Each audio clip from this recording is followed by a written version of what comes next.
Okay, welcome back to the Happily Different podcast, where we unpack the interesting and unorthodox ways people approach their businesses and their lives.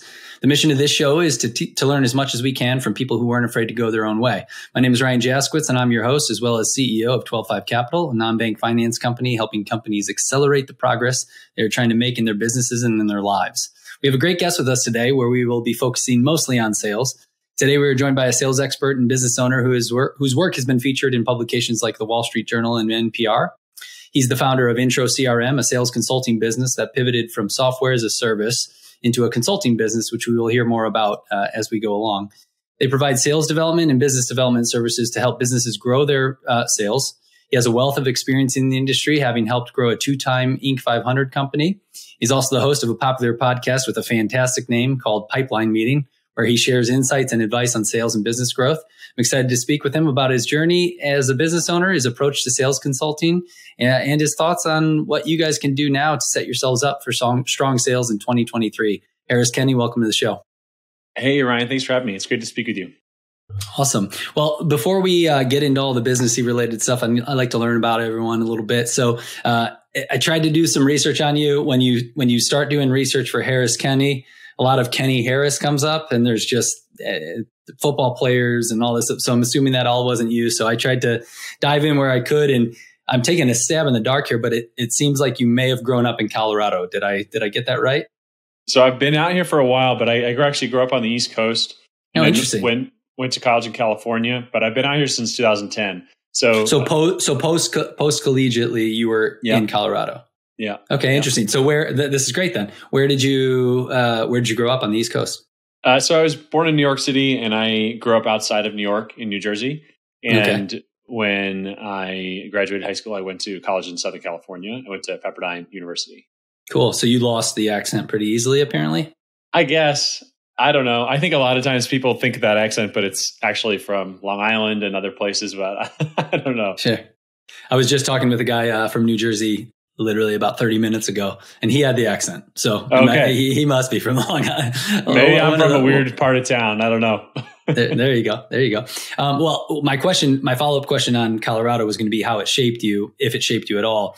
I'll pivot that to the East Coast question. How has that shaped you? How do you think it shaped you? Yeah, I think for me growing up, I wanted something different. After finishing high school, I went to California for college very deliberately. I think that just combination of town and variety of other things, it just didn't feel like in my gut what I wanted for my life. And I think I learned a lot. I benefited from going into New York City and going to a lot of museums and, theater and cultural amenities. I think I grew up very well-rounded. A lot of that, my mom just liked going to stuff. Yeah. So, learned a lot and I had a good education. I was very fortunate growing up for sure. But I think just lifestyle wise, it just didn't quite feel right to me. It felt a little tracked for me. It felt like a lot of people kind of doing similar things. I don't know why, but I really had that feeling when I was younger. Mm-hmm. And so I went west to California, and I've moved to Denver after that, but it's kind of always been in the American West sort of in my adult life. And it's just a little more open, a little more laissez-faire. You just got different people doing different things and just more open, I think, and just generally speaking. And so it's been a better fit for me. So I think learned a lot, grew up a lot, but I think also part of it was sort of not wanting some of those things for my own life, just for myself. It was kind of a combination of what I want and also what kind of what I wanted to get away from. Yeah. And I think there's, I think there's a lot to where you're born, birth order wise, how that experience was growing up, what you long for in life and how long you've longed. Because it sounds like you kind of knew this early on as a child, like maybe this place isn't for me and I'm going to go somewhere else. And I know a lot of people like that. In fact, I was kind of like that myself, kind of going away. I couldn't wait to get away. It was, in fact, my big issue, which I don't regret anything because it gets me where I am today, right? But if I could do it all over again, I was always in a rush to be older and further along than I was from the age of like 5, right? Yeah. If I was 5, I wanted to be 7. If I was 7, I wanted to be 9. And having just turned, this isn't a shameless plug for a happy birthday, but having turned 39 today, now I'm like, I want to go backwards the other direction. But for most of my life, it was, let's get older. Let's move on. Let's go somewhere else. Let's do something else. Sounds like maybe not the same experience, but that idea of like, I'm happy I'm here, but I'm going somewhere else. Is that right? Yeah. Well, I can't turn down the opportunity. I do have to say happy birthday. That is a big one. Thank you. And yeah, I think in a lot of ways, I just didn't feel like I fit in. I don't know. I had different groups of friends that did different things. And I just didn't feel like it was the right environment for me to kind of figure out who I wanted to be. It just felt restricted. It felt like, people had sort of tracks that they were on. People tended to go to the same colleges. Mm-hmm. Like we had this program in my high school where they looked at, okay, here's all the people who've applied to this school before. Oh, interesting. And so you can see the SAT and the GPA on a little chart to see where you might land coming from here, applying to there. What are the odds you might get in or whatever, right?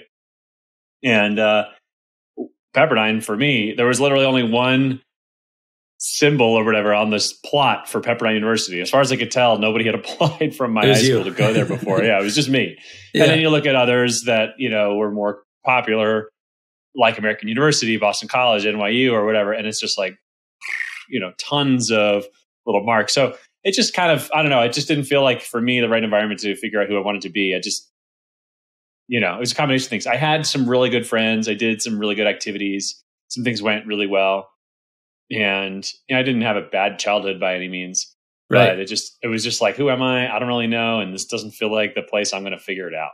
I think a lot of people assume that there's this like, you either had a bad childhood and that's why you left and you aren't a part of this, or you had a great childhood and that's why you stay, but there's this in between world where like, no, it wasn't bad. It was fine for what I was doing. And I learned a lot of things, and I feel the same way. Like, are there things I think maybe my parents would have done differently with the knowledge we have today? Sure. But that's on me and my generation to then raise my kids that way. Not, you're doing the best with what you've got and with what you know. Were your parents open to that mindset for you, or were they part of the people trying to keep you on a track and you were rebelling against? Yeah, they were pretty open to it. I think they respected my judgment. I mean, I had gone to camp in different places and I had done different activities growing up. Mm-hmm. I was very privileged to be able to travel and see different things. And so they weren't restrictive against it, but I mean, it was a huge change. I mean, my,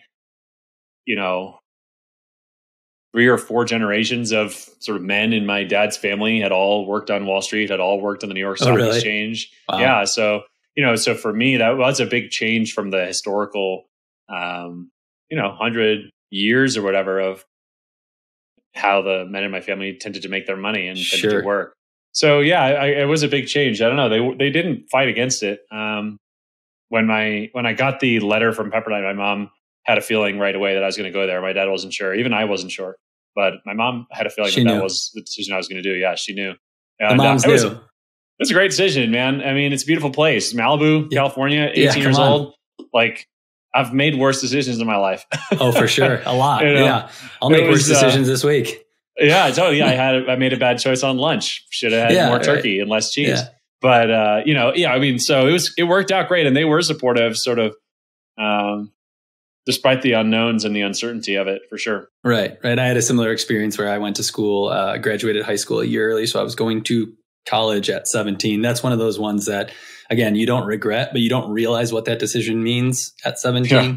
It's kind of weird that we go away to college at 18 anyway, but like 17's even a bit younger.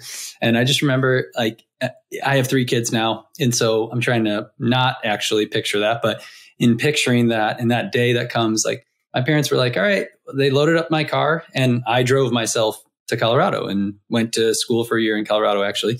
And it's just that experience of like, they were really open in a lot of ways that I candidly speaking, probably won't be open in that maybe free of a way. I want to encourage, but I'll be there to support in certain ways. But it was just funny, telling my wife that, or telling somebody that doesn't know me, going, at 17, I just hopped in the car and I drove to Denver and was at school. Like, I moved myself in, I all that kind of stuff. So on one hand, that doesn't sound great, but on the other hand, there was that freedom to try whatever I wanted as a kid. Right. And I think that fostered something in me to be able to feel okay with both making mistakes, but also feel okay with I'm allowed to do these things. Like I think a lot of people go into life thinking, well, my family doesn't do, like you talked about your family. Oh, my family works on Wall Street and they don't do anything else. And we're not allowed to do those things. And I think by giving people permission,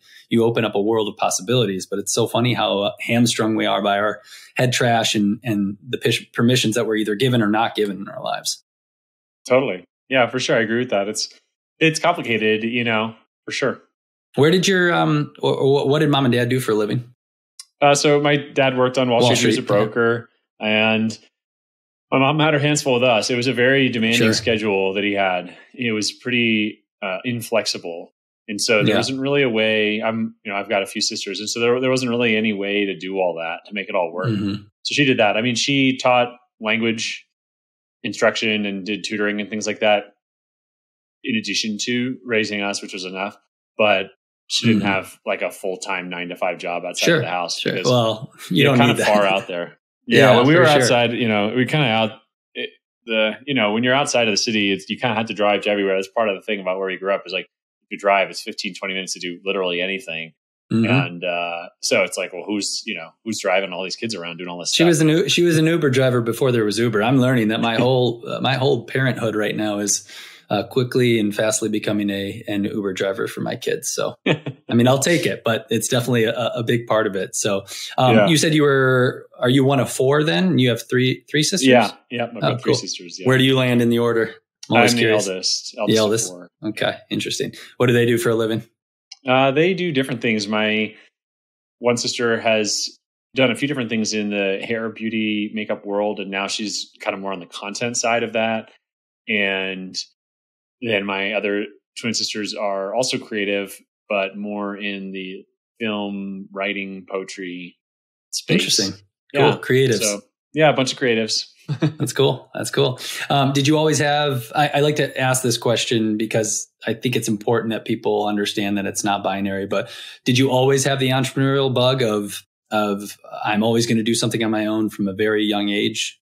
Yeah, I did have a little business I started in high school where I took a shop class and they taught us how to use a lathe. And there was this catalog that you could order to get the components, the parts to make a pen. You can get different clips for the pocket clips, and you could get different colors of acrylics or woods. And my parents got me that lathe, and I did pen sales on consignment. I had a little pen manufacturing company. I just did it in our basement with a little lathe. Sure. So I think that was something. I mean, I was working pretty young. I mean, I was working restoring like antique furniture in the summers, and then I worked at a restaurant for a while. So I think I've been working a bit, but also equally pursuing my own interests, but also rejecting what I don't want, which is I've had a lot of work experience that were not great. So it's like, I don't want that dynamic. I want to be really present. We have a young daughter who's a toddler, and I want to be around for her and see her a lot. And I don't want to deal with a lot of sort of red tape and people saying, sorry, you're not allowed to do that. And it's like, why? There's no reason why besides just sort of arbitrary thing. So I think in terms of the entrepreneur thing, I think it's a little bit of both. I think it's enjoying pursuing what I'm interested in and being able to be curious and kind of chase stuff down. But I think it's also not wanting certain lifestyle things as well. Yeah. No, that's a real active choice you have to make. I think that I've said it on the show before that people assume you're born with some sort of gene, some sort of entrepreneurial, and I even hate that word to begin with, but like a starter gene, like where you want to start things and do things on your own. And I think I land more on I've always kind of thought that was going to be the case for me, starting multiple businesses as a child and stuff like that. But I want to point out that I've talked to plenty of people who that's the opposite thing. They stumbled upon it later in life, in their 30s, even their 40s, even, which I actually think is way harder to do. Being 39 now, I think about trying to start a company right now with 3 kids and a mortgage and all those things. At 23, it was really easy to start my company. I didn't have a dime to my name. I didn't have kids. I was just married. Like that was easy to do. It was easy to start then. And so nothing to lose. Nothing to lose. And so I just like to encourage people that like, if you haven't done it yet, it doesn't mean you can't do it at this point. It does take a little permission giving, I guess, in some respects. So, cool. Well, finally, in like researching you a little bit, like you talked about the jobs you've had. I'm curious if there's any interesting ones that really impacted you. But I saw you became president of Lulzbot, which I believe is a 3D printing company at a pretty young age. How old were you? And can you give us a little more background on the experience of that? Yeah, for sure. So it was a pretty interesting time. So I started working there in 2014, and I started as the first marketing hire. And I mean, there's a lot I can go in there. I worked there for 5 years and learned a lot of lessons there, but just high level. Got started. The company made some decisions pretty much immediately after I got in there, where a whole bunch of more stuff ended up on my plate than I was expecting. And so I learned a lot really fast. It was a real trial by fire. But we also had, this is January, February 2014. We also had a competitor who ended up making a really pretty massive product rollout blunder that also kind of set off a whole series of ripple effects in the industry. And like I said, I can go a lot more into it because there's a lot more. It was just years and years of my life. But by the time I grew within the company, grew on the marketing side, and then eventually working a lot with sales, and eventually I finished my MBA. And after I was done with that, they wanted me to take on more responsibility. And so I took on managing the sales department and the marketing department, and then to a lesser extent, accounting. And, the accountants are the accountants. I didn't know more about their job, but my overall responsibility was just coordinating them with the other functions, Yeah, of course. But I know a little bit to be dangerous, but I'm certainly not a controller, and I certainly don't know anything about, GAAP compliant bookkeeping for 78 countries and all this stuff. Yeah, right. So that was that experience, and it was a lot. The company, we were over 100 employees. We grew from 1.7 million the year before I got there to 20 million the year I left. I was, a lot of different things that happened there, and a lot of growth in the 3D printing industry. And I think the industry is still finding its footing in some ways. I think there was like a lot of hype around certain use cases, but underlying more interesting opportunities that are starting to really, really show up now, all these years later, almost 10 years later. So, yeah. Yeah. It is funny. Like there's these technologies that come out and you assume they're going to take over the world at that time. And then they don't. It's kind of on a very simple level, like the QR code. I felt like 10 years ago, the QR code was a huge thing.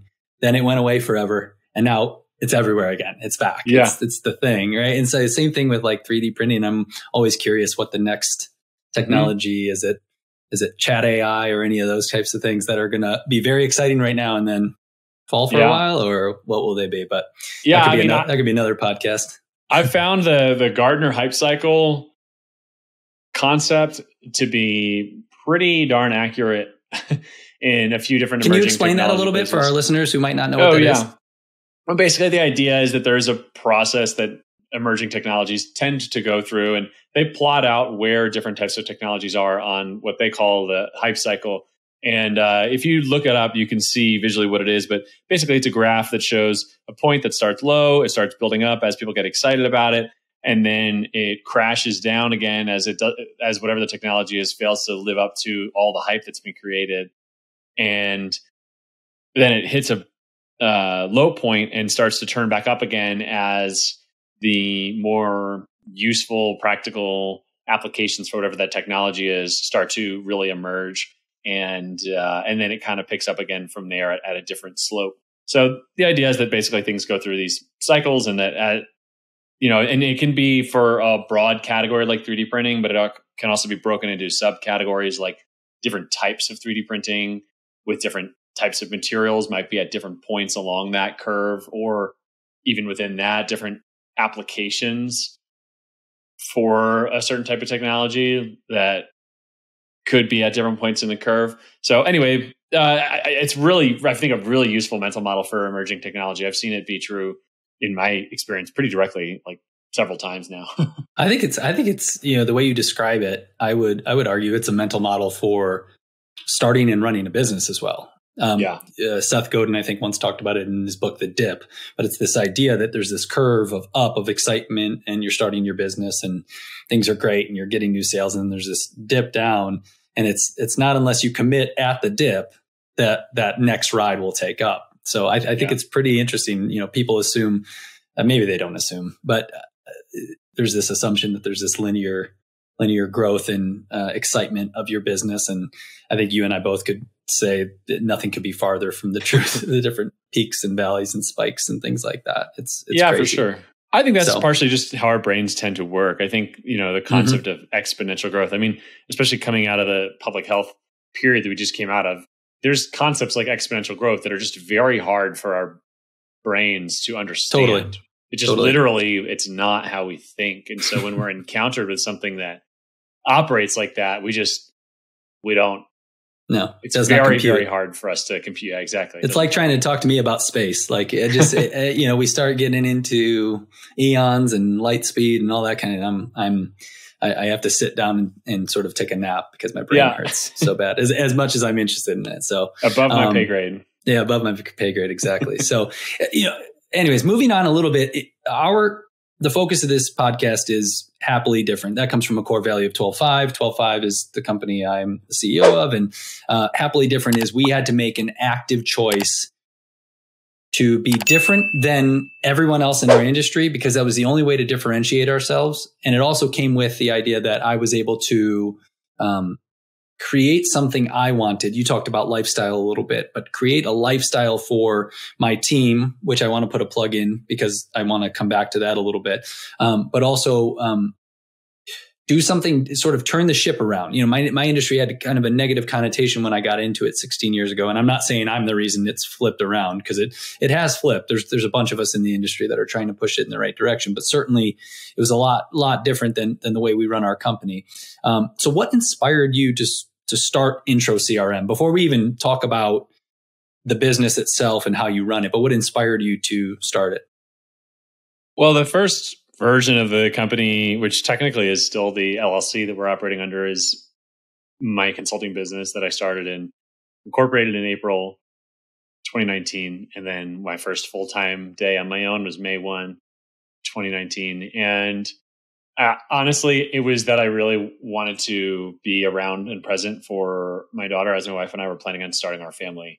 And I just didn't have work experiences that suggested to me that was going to be possible in a normal job. I just hadn't had an experience where I could visualize that. And I had worked with enough founders and entrepreneurs that I thought that I could try it. And I set a goal of getting 50% of my income in a contract, and I got a 2-month contract for 50% of my income. And I said, okay, I hit my goal, so I'm going to quit and do this. And then I was able to backfill the other 50% by June. And I've been working for myself since then. So, I mean, it was really feeling motivated. One of the things that I was frustrated about in previous jobs is that I just felt like it just took really long time to get things done in the sales, revenue, go-to-market space. There's just a lot of friction. There's a lot of excuses. There's a lot of reasons why things can't happen. And, feeling this responsibility for revenue and having this incentive on revenue, but then interacting with other departments that have no sense of urgency or sense of priority on why that would be important, sort of constantly blocking things. Yeah. And it's like, well, this affects my ability to pay the bills. Doesn't affect yours. It costs you nothing to say no. If you say yes to something I want to do, it just means more work for you. Right. And it just, the incentive misalignment was just frustrating. I didn't feel like I could, I was having a hard time visualizing how I could be in control of my own destiny, be able to, meet the financial obligations of having a family, a growing family, meet the emotional, mental obligations and sort of being mentally available and present. So those are the reasons why I started the company. To be honest with you, I didn't have some insight of, this is the widget that I'm going to invent and change the world. And so as a result, the, last almost 4 years of running the company have been a discovery process, a painful at times learning process to figure out where the best way to do this, how the best way to do this is. Sure. And it's interesting because a lot of people, I think, have that same initial experience with, I'm at X job and I'm frustrated with all these different reasons why my job is too hard to do. And I should go do this on my own. I should start my own business. I could, take out all this red tape, and almost never does that happen. So I want to point out that is a real hard decision to make. And especially when you're going to start having a family, right? Like that's something I actually want to talk about a little bit, because I felt the same way. There was this, my dad did a great job of making money for our family and for providing and for all those things. But he allocated his time towards that, right? And it's also how he was raised, right? He raised from parents who grew up in the Depression, right? It's generation by generation. So I'm not trying to give any slack there, but I'm not trying to naysay that in any way. But what I wanted, I was able to make a decision and say, I'm starting this family. I want to be here at these times. I want to cut things off at these times and be able to be present at all these times. So, that was easy because I had already started my company. But from your standpoint, was it your wife? Was it just your gumption? What was it that said, no, I am going to do this? And it's easy to say, oh, I'm going to get 50. I'm going to get to the point with my side gig where I have 50% of what I'm making now, right? But that's 50% less. And then you made the jump. So who encouraged that? Was it just you? How'd that work? Yeah, of course. So my wife was super supportive, and she is a clinical psychologist. And so she finished her very, it's a rigorous process to have that job. It's a tough job. Mm-hmm. And so she was super supportive of me and taking a chance and doing something. And I think knowing that, as her situation would change, being done with school and being done with her internship and fellowship and all that stuff, that was something we could lean on in the background. But I mean, honestly, I just didn't really think about it too much because financially, it probably wasn't a good decision. Yeah. Probably wasn't. If you ran it out, if you had a model, and you ran it out 1,000 times. Through today. Yeah. It probably wasn't the best decision, sort of financially. In hindsight, financially. But I was able to figure it out and get kind of backed up against the wall. And I've had several cycles of having to reinvent what we're doing to try to figure out a better way to do this as a service, because it's not the way most companies do it. And so really thinking about what are the workflows. So, a lot of support there. I had a friend who was an attorney who went out on his own. And so I leaned on him, and definitely a little bit of inspiration there. Definitely. And he's my best friend. I mean, we talk all the time. We text all the time about things. And so a combination of things, but my friend, my wife for sure. And I mean, ultimately those early clients who took a chance on me, sure. I'll always be grateful for that. Yeah. Well, I think your kids will be grateful for it too. I will give you a quick insight. You said you have a toddler, right? Yeah. I'll give you some quick insight as to how this goes down the road though. So I thought the same thing. We've just been through the pandemic. We've been remote for many years now. So I'm home all the time. And that was by design, right? I want to be here. I want to be present with you guys. I want to be able to play with you guys when we have the time. I want to be able to take you to things, walk you to school. But because I'm around I've said this before on the show, so anybody who's heard it, I apologize. But because I'm around all the time, because I'm here in this office working, it's so funny because it's the opposite of what I've thought. They think I work all the time. All I do is work. Because to them, the 5-year-old walks in and goes, hey, let's play Top Gun. And I go, hey, buddy, it's like 2 p.m. I'm recording a podcast. I got some stuff going on. And in his mind, he's just like, 2 p.m., it doesn't matter. What could be better right now than playing Top Gun with me? And he's probably right. But there are obligations as an adult on some level. And so it is funny how, I've talked about, we always find something to dislike about our parents over time. Each generation does. And my kids are going to be like, all you did was work all the time. And all I'm going to scream back is, no, I didn't. I was here all the time for you. Yeah, that's factually incorrect. Yeah, exactly. Factually incorrect. So that's what's coming once they can start putting all those wheels in motion. So you may have to start I actually enjoy, I have my nice mornings here. I see them off to school. I do some work in the mornings, and then I head, either for lunch or for coffee somewhere, and I'll work. And then I'll come back after they've gotten back from school. So it feels like dad came home It's just so funny how we the whole reason we set this thing up was to be the opposite of that. And now I'm doing that, you know? Yeah, for sure. I think that, I am totally open to seeing how it goes. That makes a lot of sense. Even though it's counterintuitive. So yeah, it's pretty wild. So, okay. So moving along quickly from that kind of stuff to, the business itself. So a couple quick questions before we talk about culture and team. Describe the services IntroCRM offers and kind of what sets it apart from others in your industry. Yeah. Well, we started with me doing fractional advisory work.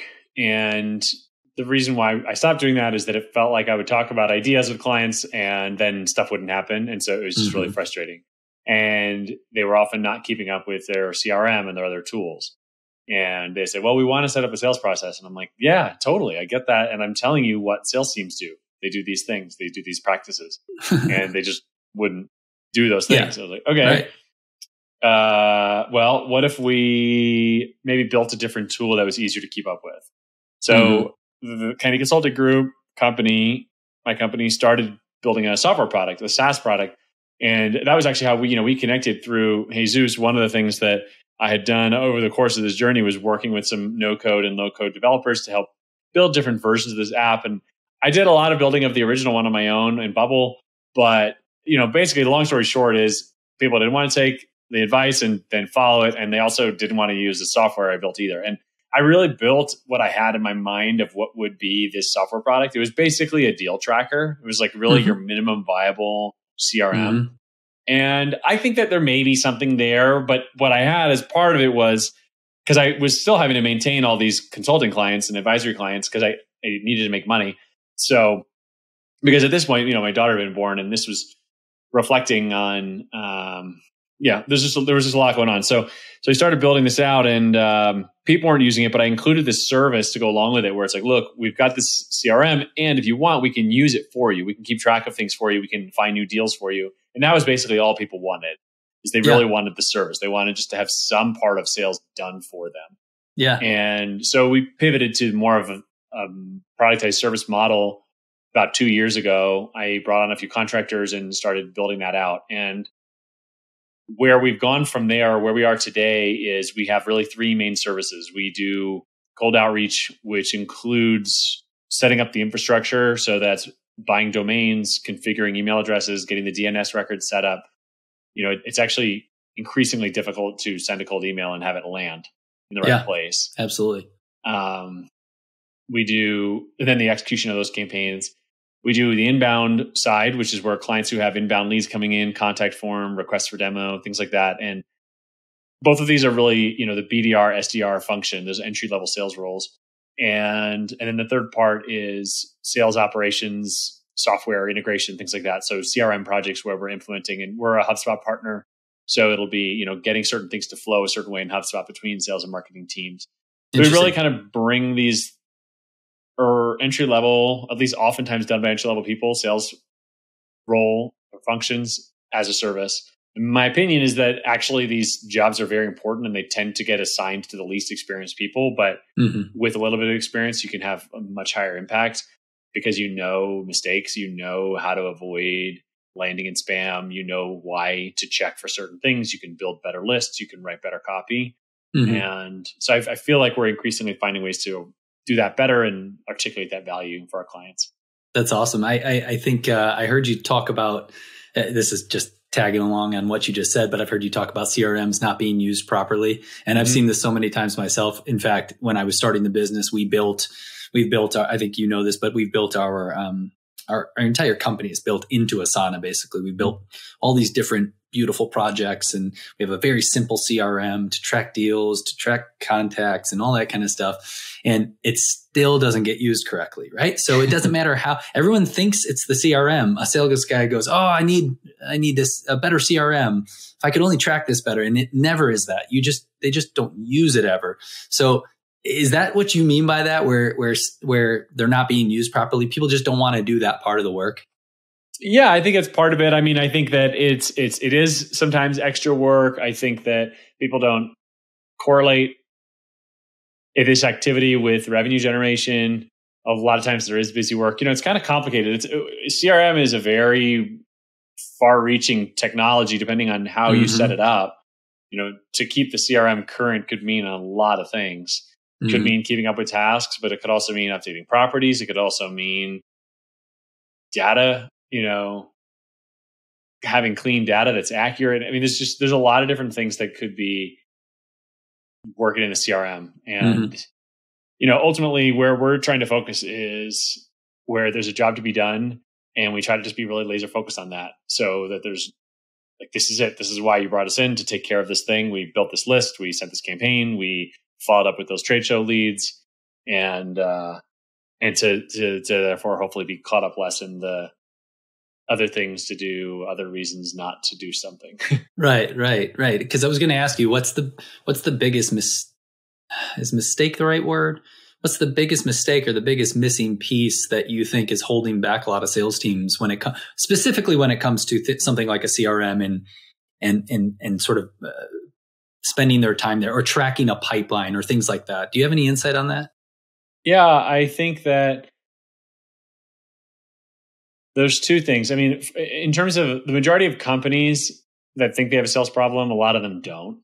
So that's the first thing.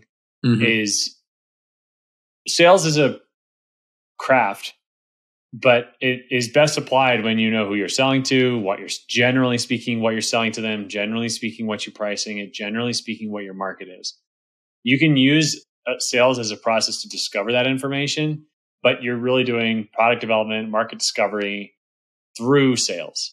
But, the best salespeople, they can come in and their job is to just learn about the customer, map what the customer needs versus what the company does, and help them navigate the process, navigate the internal stakeholders, buyers. That's the job of a salesperson. It's a facilitator, a coordinator between these two organizations to try to help the buyer get to where they want to get to their goals for themselves. And for their business. Why do you think that is so rare though? I mean, because I have my own thoughts on that, but why do you think it's so? Because very rarely do you see that implemented, that idea of, I need to learn what they need. I need to learn what kind of progress they're trying to make. Usually it's, I have these features, I have these benefits, here's what we offer. Like, what is it? Is it a lack of training? Is it giving it to the wrong people? Any thoughts on that? I think it depends on the product and the category that people are in. So, I think sometimes if the product is lacking, they'll just throw a salesperson at the problem and say, well, we're not sure if these features are a good fit or not. Like, you just kind of get on a call and figure it out and try to get them to buy anyway. I don't know. I think it's a misunderstanding of what sales is. Sales as its highest leveraged activity is, I think, where you're doing that and you're putting together these larger deals and you're really helping people get from A to B. Right. But yeah, there's a lot of reasons why companies don't do that. They may not have the timeline for it. A lot of companies are just under a lot of pressure. And so they just throw salespeople at it and say, okay, well, hopefully they're going to stir up some revenue. And I think that salespeople ultimately waste a lot of time. And to answer your initial question, I think the main thing is that I think a lot of salespeople waste a lot of time. The job is not taken seriously for what it is, which is increasingly very technical. When you talk about email deliverability, I think a lot of salespeople's emails are going to spam and they don't even know what DNS records are. And it's not their fault, but the IT department or engineering are taking care of it for them. And, they don't understand how spam filters work. They don't understand that if you send a certain type of email over and over and over again, Google is just going to sniff that out. Microsoft's going to sniff that out, and it's just not going to land. People are just always talking about more volume. And so the shortcuts that people take, in my opinion, are counterproductive. There's a lot of room, I think, for automation in terms of enriching leads that come into your system, setting up reminders and signals and prompts for when to reengage, account-based upselling and cross-selling. I think there's a lot of ways that salespeople can use automation, and because I'm trying to keep us lean, I'm trying to build those things into what we do. And because I have a direct incentive to do that. So I think salespeople's time, they don't respect their own time. And I think a lot of times organizationally, their time is not respected. The craft of it is not really seen for what it is. It's just kind of like, that's our. I like the craft of it, where you say the craft of it, and I do agree that there's a lot of wasted time. I know internally at 12.5, there's a lot of wasted time on hanging on to deals let's say, because we finance businesses. So hanging on to the prospect of financing a business, that if you had a third party or a third person looking in on it, you'd go, there's no way this deal's ever going to close. But you hold on to it for a while, right? Because it makes you feel good, because your pipeline's full, and because you can point to something to say, oh, I'm working on that. But I also, getting back to the craft of it, I think you talked about the technical or almost tactical, right? Like, did email get delivered? Did it go to spam? But I also think there's it's increasingly becoming a very psychological role. Sales is, right? I guess it always has been, but we're learning more and more how it really is far more psychological. And I'm sure your wife could speak to this as well, but it's far more psychological than we think. And I'm a big believer in I don't even know if you meant to, but you've given veiled references to it, but sort of the jobs to be done method. Oh, sure.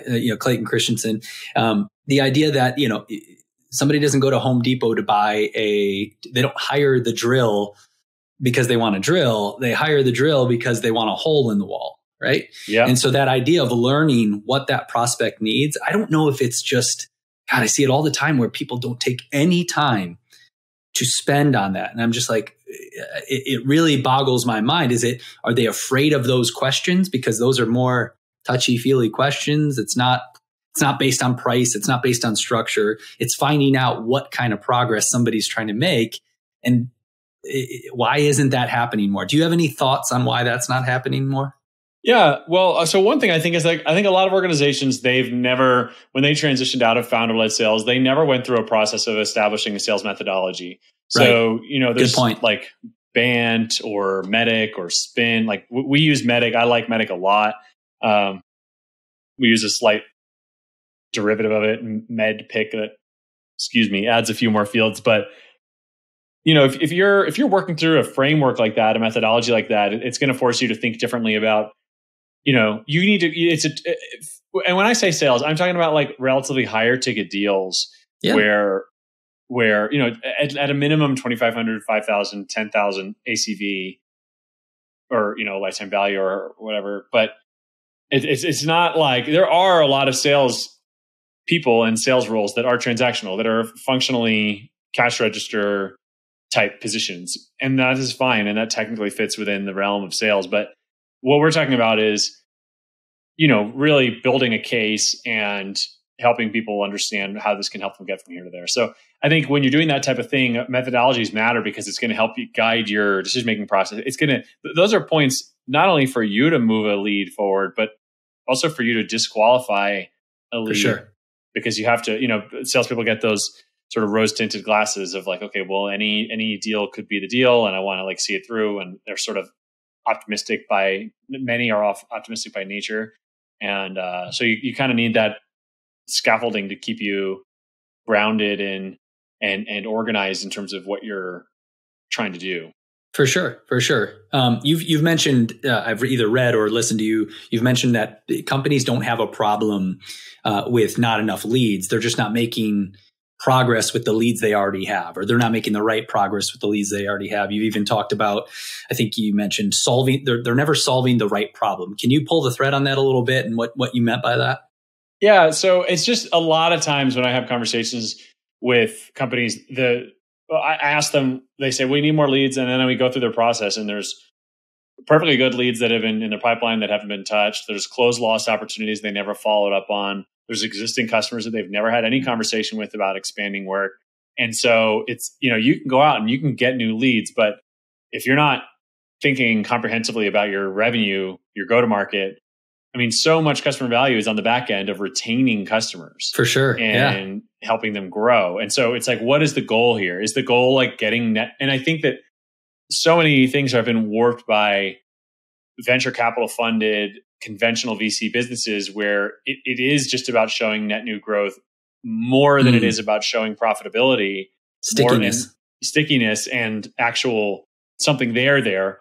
So I think there's a lot of reasons why it gets confused. Now, some companies, they just need more leads, and there are ways to do that. And I think that we're getting better and better at methods of doing that. But a lot of but some companies, that's just frankly not what they're looking for. They do just want leads, and you're like, okay, well, that's tricky. that's tricky. Is that where you talk about not having them maybe not being the right client? Because I've read you talk about that, and I want to talk about that a little bit because we feel the same way here at 12.5 that not everybody is the right fit. In fact, the vast majority of companies are not the right fit for 12.5 because they need to fit certain things because of the way we do our things. Is that one of those instances where that might not be the right fit for you guys? Or talk a little bit about the right customer for you guys. Yeah, the biggest thing I think about is repeatability. So, do you have repeatability between your deals? Are there some traits or characteristics or timing or some function of some part of the function of these deals that close that is consistent between them? When you start seeing that, then it is a time where sales starts making more sense.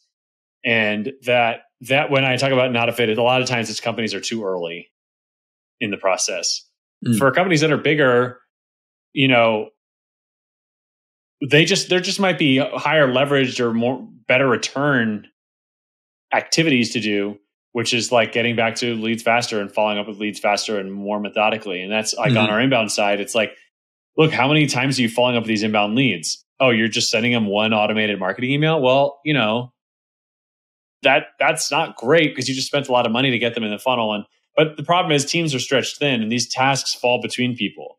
Sure. It's like, whose job is it? Is it marketing's job? Is it sales' job? Who in sales is going to do this? So it's complicated.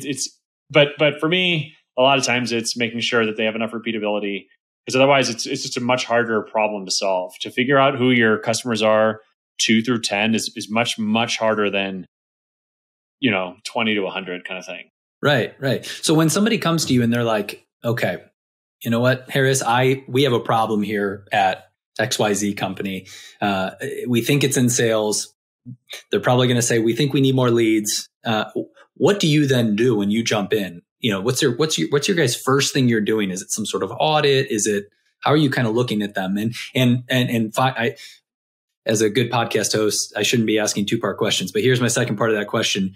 Then what does it look like? Is it more of a customized solution or is it standardized as you approach each business?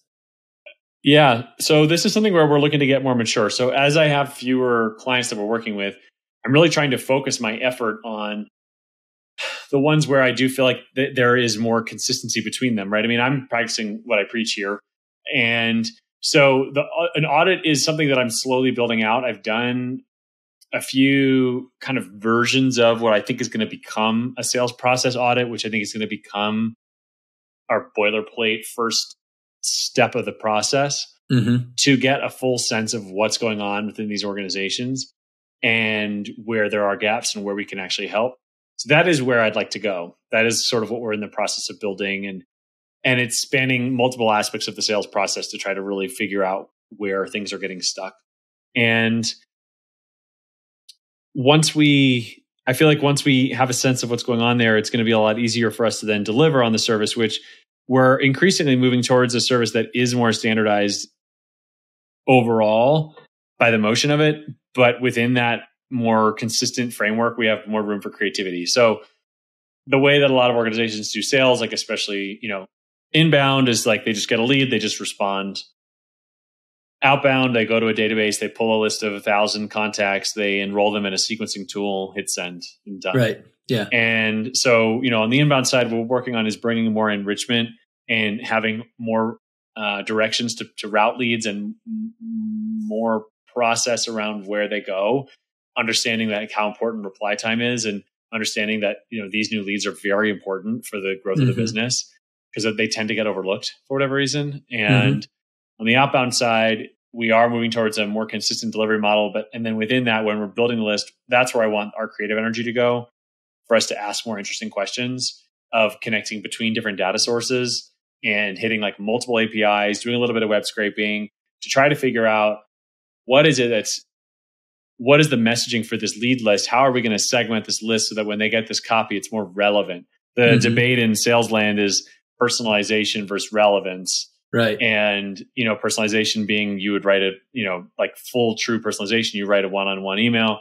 Relevance being, the email can be actually very homogenous, but if you hit the timing right and if you understand that segment and category right, if it's relevant enough, it doesn't matter if it's generic, because they'll be like, yeah, I have that problem. My industry just everyone is dealing with this regulation. You emailed me at the right time. You could have called me the wrong name and I still dealing with this problem. It didn't right? matter. Yeah. Right. So those are the kind of the two ends that people tend to talk about. And where we're trying to go is, I think, this emerging middle ground of programmatic, where you take relevant outreach, but then you segment those lists so that you can do sort of semi-personalized or programmatic enrichment based on like company size or time they've been in the role or whatever, and basically build better messaging, which would apply for outbound and inbound. Right. So anyway, taking more time to get to know the customers and thinking about the messaging that's going to connect with them, so that when that account executive gets that conversation going, they're in a much better position to succeed. That's, we don't close deals for people. Our customers typically do stuff that's really complicated. So our job is to make the account executives look really good, to make it easy for them to close deals, so that when they're hitting their numbers, they're happy to be doing it, and they can just focus on that and not worried about some of this stuff. Are you advising on sales methodologies? Like if you go in there and there's no specific methodology, are you trying to help them implement that first? Because that seems to be, you got to have everyone speaking the same language, right? Yeah. So yes and no. My bias is towards action for sure. So I like to just start fixing stuff and then say, look, this is the direction we want to move in. Because a lot of times this like organizational change is tricky. Yeah, and, I'd say so.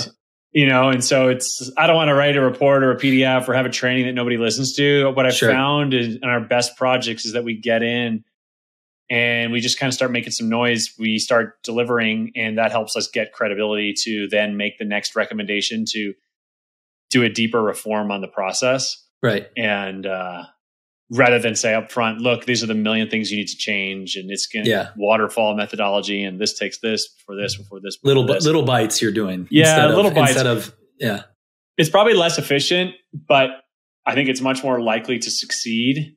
Sure.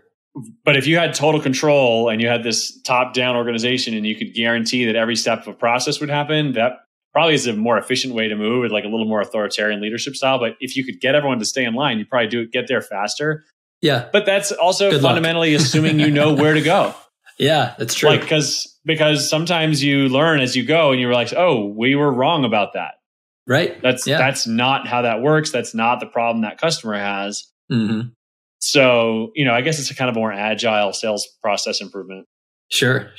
Well, what are some things, I guess, this is one of the notes I had was like, okay, I'm planning for 2023. A lot of businesses, both small and large, are planning for, all right, certain people are hitting different parts of this market. And maybe that's a bad way of saying it. But like, for instance, in my business, this environment is actually good for my business. Rising rates, and we're a non-bank lender, so when banks start to tighten their grip a little bit, we have more opportunities from companies that need financing. Then there's other businesses who, maybe they're retail, or maybe they're, they manufacture something. Like things become more difficult in an environment like this. So I guess, encompassing all those things, is there any, couple, 2 or 3 thoughts you have for whether they're the business leaders, the founders, or employees, salespeople themselves right now, as they're heading into 2023, what sort of things should they be doing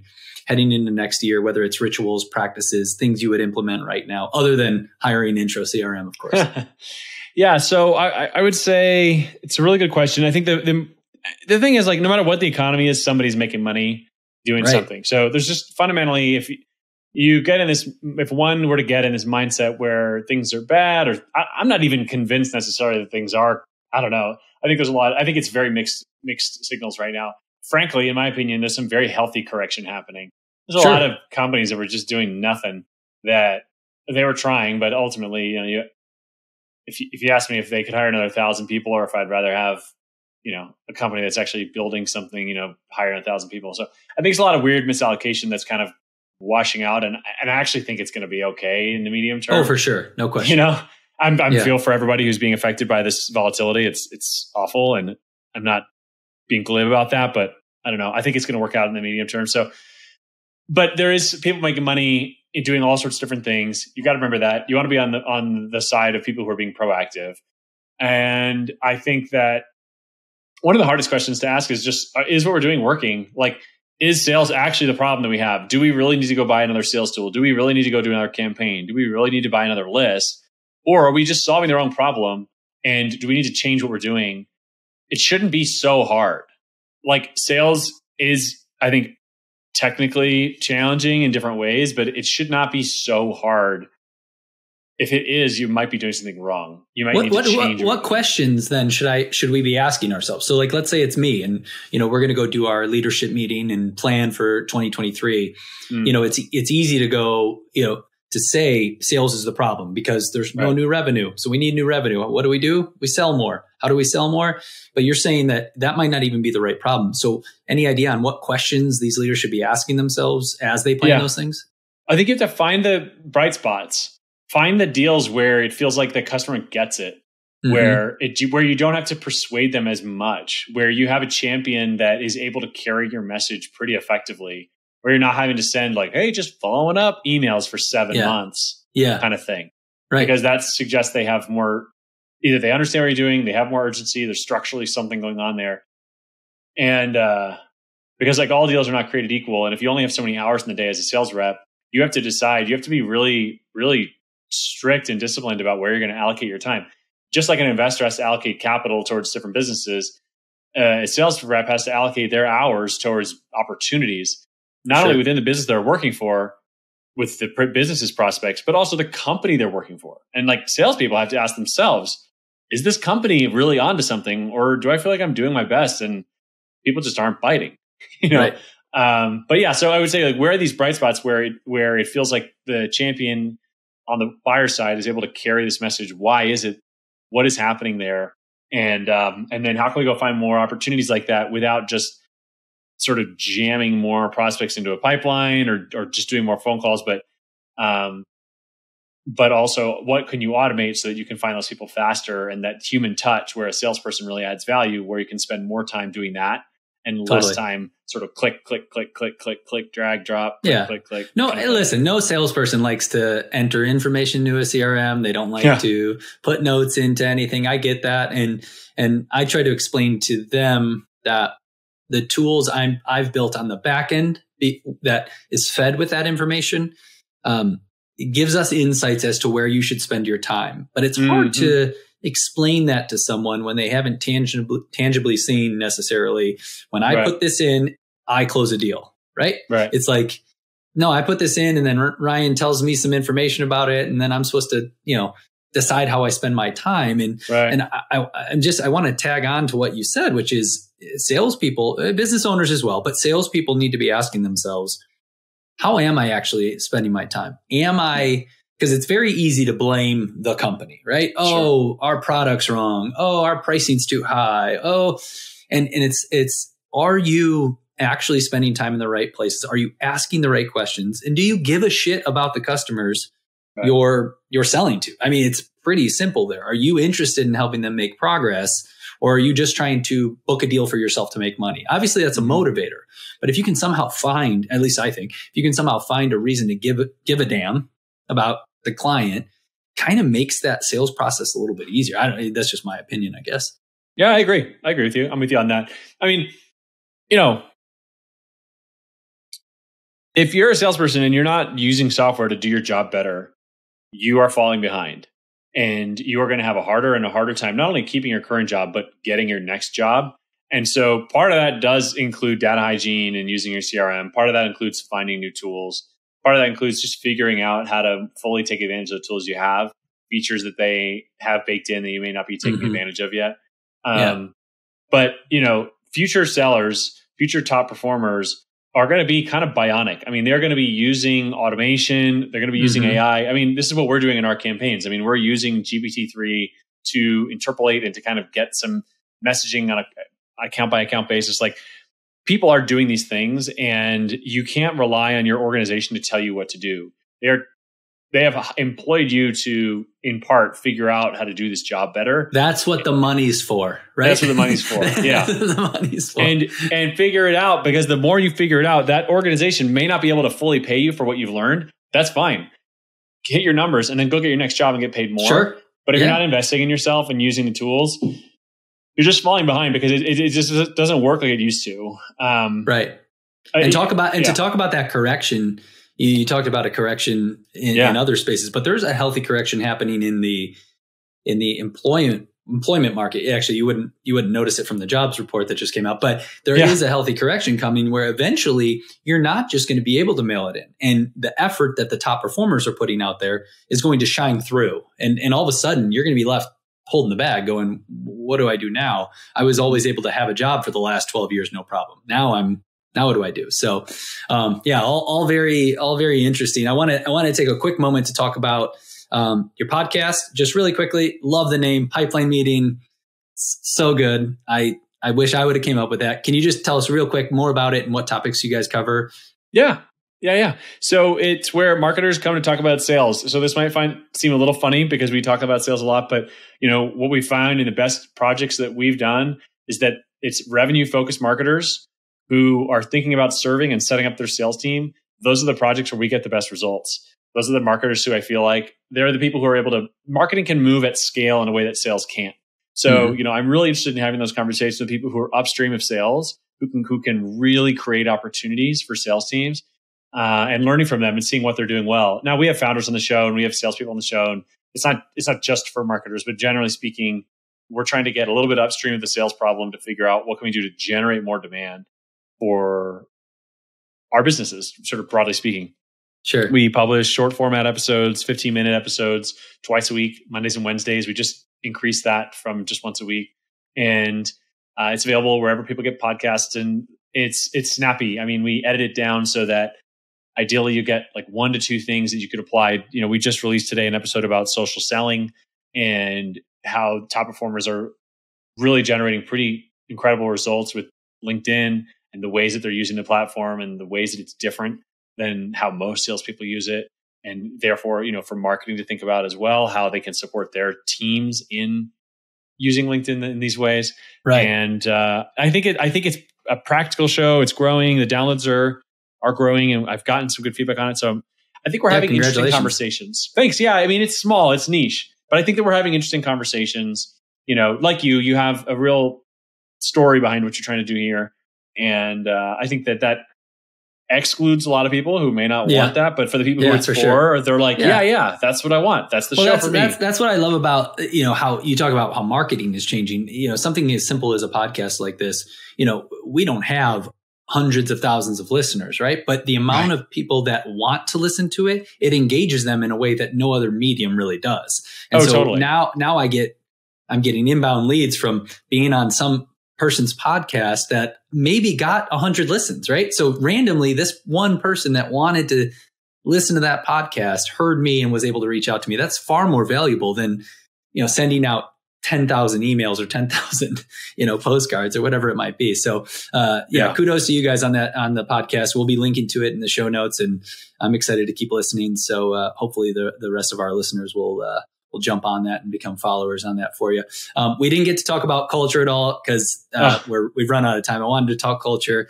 I think your company and mine have a very similar outlook on our employees and our team and investing in them first. So maybe that'll have to be another podcast, or maybe I'll jump on yours and we'll talk about it at some point. But my final questions, fast forward.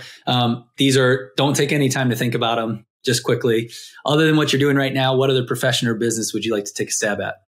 I would figure out a way to edit Wikipedia professionally. That's awesome. Love it. What's something you're terrible at? Well, I'll give you a serious answer. I've been through a difficult season of life, and I was doing a pretty terrible job at self-care, but I think I've been doing a really good job over the last 6 months self-correcting at that. Nice. That's a really good answer. I like that. What book are you reading right now? Or if you're not a book reader, what documentary or anything like that for our listeners? Well, someone who I've been really interested in lately is Peter Zion. He talks about geopolitics and just a really interesting perspective, really smart thinker, interesting guy. Interesting. Cool. And then you might have to look at your phone, but what's the last thing you listened to on Spotify or Apple Music? Well, this isn't exactly the last thing, but I've listened to it so many times it basically counts, which is Run Baby Run, I'm going to say, by Casper Baby Pants. Big hit. Listen to it with the toddler all the time. And honestly, the music is good. The guy was a musician prior and then now does this kid stuff. He's great. I'm pretty sure the actual answer is like some Christmas jazz stuff, but I've listened to Run Baby Run a lot the last few months. Well, it is pretty funny when you look at the Spotify Wrapped and the Apple Music, like for parents of kids of our age, it's none of our music. It's Baby Shark. It's, Blippi. It's all these ones. So yeah, I get it. I get it. You're talking my language. Yeah, for sure. No question. Well, Harris, it's been awesome spending time with you. Hopefully our listeners have found it as fun and educational as I have. Where can people find you online and get in touch? Yeah, I am on LinkedIn. So just Harris Kenny, Kenny, just one E. That's the best place to find me. I'm really active there. And you can also email me, harris@introcrm.com. If anything we talked about was interesting. I'm always happy to talk about revenue and go-to-market stuff. Doesn't have to be a deal. We're a pretty small team. It's not like I'm trying to boil the ocean here, but I'm always happy to talk about this stuff. Sweet. Well, we will put all that stuff in the show notes. And again, thanks for your time. Appreciate it, man. Thank you. Take care.